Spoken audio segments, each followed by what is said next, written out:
Good morning, Mr. Speaker, ladies and gentlemen. Ryanomics, the House Republican budget, the so-called path to prosperity, is based upon a fanciful theory of trickle-down economics. This is a well-worn idea that belies the facts that we've seen proven time and time again.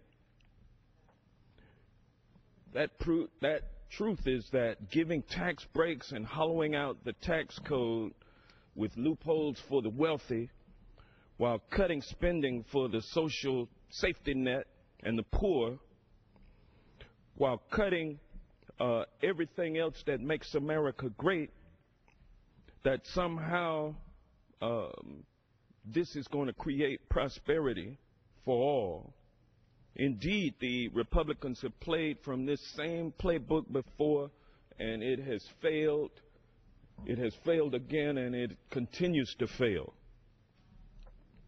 This was a economic theory first proposed by the American hero Ronald Reagan.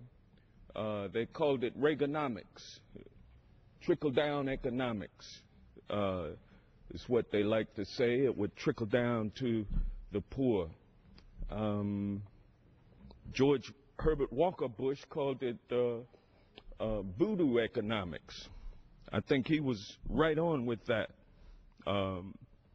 because practicing voodoo, they just ask you to believe, and that's what the Ryanomics is proposing for us to do. The numbers just don't add up.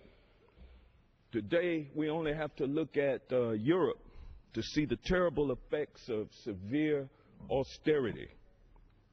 The Republican prescription of cut has been tried repeatedly across Europe and has only exacerbated the problems over there. Now, under the guise of balancing the budget in 10 years, we've got Ryanomics 2. Or turbo Ryanomics. You're going to take $15 trillion and balance the budget in 10 years.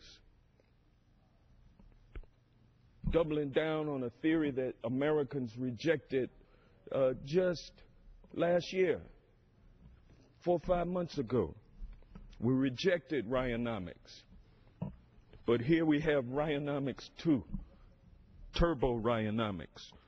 Mr. Speaker, I'm not here to solely criticize the path that Republicans have charted for this House with their budget priorities. In fact, I agree with them that Congress must make difficult choices about future spending.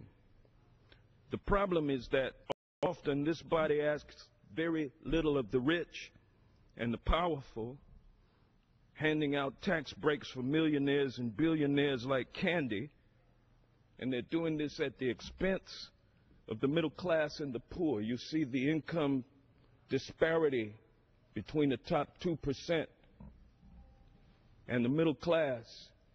Just the gap continues to widen. Shared sacrifice should truly be that. It should be something that all Americans share in. Why does Congress continue to give tax breaks to big corporations that outsource jobs but fails to invest in education and scientific research that would help the American economy by creating jobs and reducing unemployment? Why would they continue to give tax breaks to those who don't need them rather than educating the next generation of workers so that this country can continue to compete and be at the top of the global economy? Despite the fact that trickle-down economics has been roundly criticized and discredited, my colleagues across the aisle choose to double down on what hasn't worked, and they want to continue to relentlessly cut the programs and the services that Americans depend on every day and which help drive our economy. I believe we must reduce our debt, and we must do that in a responsible way, in a sensible way that slows spending over time. We can no longer leave working Americans behind while we allow them to walk away with a larger share of national prosperity. Mr. Speaker, I urge my colleagues to support the CPC, the CBC, and the Democratic budgets that keep our promises and invest in what works to grow the middle class. And The gentleman's time has expired.